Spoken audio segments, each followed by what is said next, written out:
माणसाला जे पाहिजे ते मिळत गेलं, अगदी जे पाहिजे ते त्याला मिळत गेलं तरी तो सुखी होऊ शकणार नाही हे मात्र नक्की.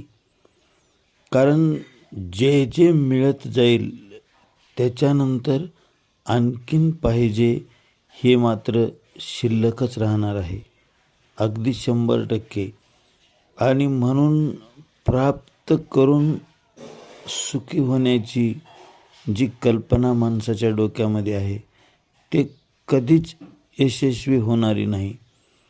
हां, काही प्राप्त केल्यानंतर एक नशा येईल, त्याच्यामध्ये तो काही दिवस गुंतून पडेल आणि पुन्हा नवीन प्राप्त करण्याची त्याच्यामध्ये इच्छा निर्माण होईल. म्हणजे प्राप्त करायचं, काही दिवस मी प्राप्त केलं याची नशेमध्ये सगळं